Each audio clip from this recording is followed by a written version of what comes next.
My name's Sarah Moore, and I did the opioid epidemic as my community health topic. What is an opioid?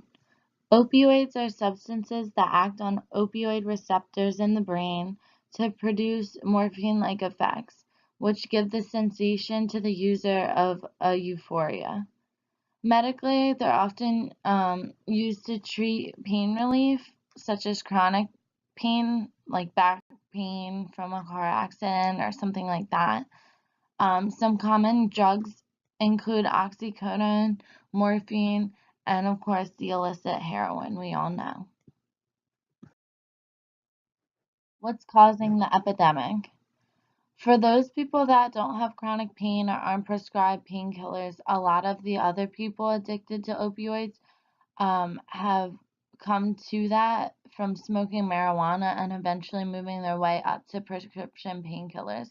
But because prescription painkillers are so expensive and they're pretty hard to come by, a lot of people just move on just to heroin because it's so cheap.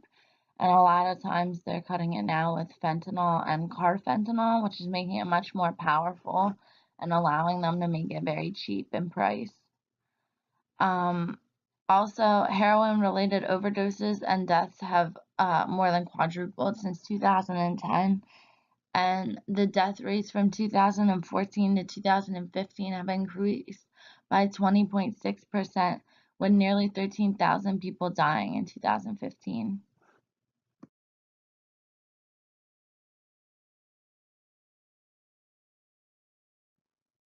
Who gets addicted to opioids? Through my research, I found that African Americans and Hispanics were just as likely as each other to get addicted to opioids. But what I was surprised about the most was that white people were half as likely as African Americans and Hispanics to get addicted to opioids. Usually, when you think of opioid addiction, you just think of minorities because they're poor and they don't really have anything else to do.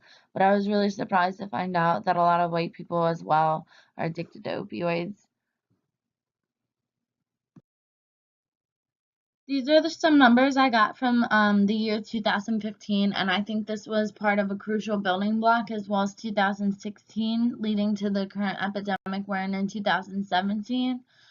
Because based on these numbers, in 2015 alone, 2.1 million people misused prescription opioids for the first time ever. And although this only led to 33,000 people overdosing on them, it ended up costing the economy $78.5 billion. And 828,000 people in 2015 were already using heroin. Here's a graph where you can see the number of overdoses by the type of opioids in the Philadelphia region up until 2016. And I thought this was very important to include because you see heroin is on a steady rise, but all of a sudden you see fentanyl in around 2013 to 2014 gains a lot of popularity. And this is because a lot of drug dealers found out that you can use a lot less of it to get a same high or stronger high.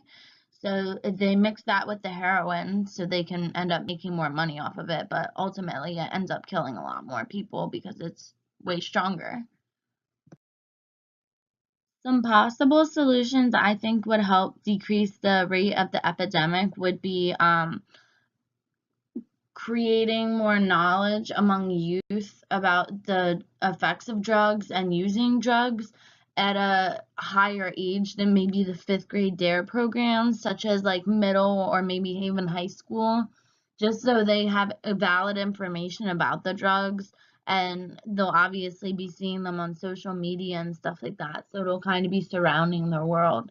Also, I think opening up treatments and clinics for those who are already addicted and struggling to get help would be beneficial for those so they can get methadone, which is the drug to get off of opioids, because when you stop just taking opioids, your body has such a bad reaction to it. And then I think long term, creating community groups and activities for people that are or were addicts would help keep them clean because they would have people that have been in similar or maybe even the same situations as them, as well as things to do to keep them busy. Thank you for listening to my presentation, and I hope you enjoyed it. These are some of the resources that I used, as well as they contain a lot more interesting information about the epidemic. So I encourage you guys to all go check them out. Thank you.